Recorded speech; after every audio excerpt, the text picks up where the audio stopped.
रस फुटता उधळलाली भूपाळी रामपारी दिशादाही उजळल्या आल गोकुळ आपुल्या दारी निर्भेळ आणि सकस चवीच गोकुळ लई भारी। गोकुळ दूध संघाची दर्जेदार दुग्ध उत्पादने गोकुळ दूध, दही, तूप, दूध powder, cooking butter, table butter, paneer, इलायची श्रीखंड, आंबा श्रीखंड, फ्रूट श्रीखंड, ताक आणि लस्सी। गोकुळ दूध आणि दर्जेदार दुग्ध उत्पादने, चव आहे कोल्हापुरी, गोकुळ लई भारी। जे काही करायचं ते भव्यदिव्यच करायचं असाच विशाल साहेबांचा प्रयत्न असतो। त्यामुळे या महानाट्याला प्रचंड प्रतिसाद मिळाला। विशाल साहेबांच्या पाठीशी असणारे जनतेचे हे आशीर्वाद पाहून आपण भारावून गेल्याचं विशाल परब यांच्या पत्नी वेदिका यांनी सांगितलं।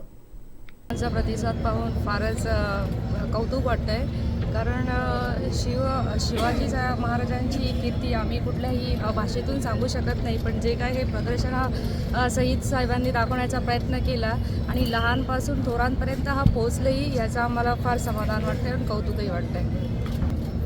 जो भव्यदिव्य दरवर्षीप्रमाणे आजचा कार्यक्रम हा भव्यदिव्य आहे हे साहजिकच आहे।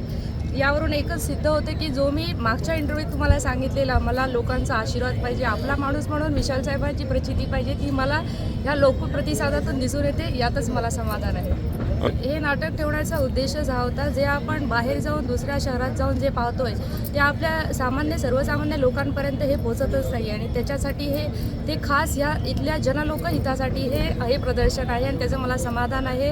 आणि लहानपणाच्या फार आठवणी जागृत झाल्या की लहानपणी इतिहासाचा अभ्यास करताना हे काही लक्षात येत नव्हतं, आज ते प्रदर्शनासहित दिसल्यामुळे त्याच्यातली एक एक गोष्ट आठवते आणि त्याचं समाधान वाटते की आपल्याला तेव्हा नाही भेटलं पण आज आपल्या मुलांना ते बघायला भेटतं, याचा अभिमान आहे। उद्या शेवटचा दिवस आहे, लोकांना आव्हान देण्यापेक्षा जर शिवाजी महाराजांचं गुण आपण किंचित जरी आत्मसात केले तरी आपली आज या उद्याची पिढी ही खूप चांगल्या संस्कारांनी घडेल, याचा मला अभिमान वाटेल। नाही, त्यांचं नेहमीच एक अशी काही आपण कल्पना सादर करावी की सगळ्यांनी वाहवाच करावी आणि त्याप्रमाणे आकृतीतून कृती घडत जाते तसं घडत गेलं बस। हे बातमीपत्र आणि आमच्या संपूर्ण दिवसभरातले अपडेट्स आपण पाहू शकता मोबाईल ॲपवर। लगेचच प्ले स्टोअरवर जा आणि डाउनलोड करा कोकण 7 लाईव्हचं मोबाईल ॲप।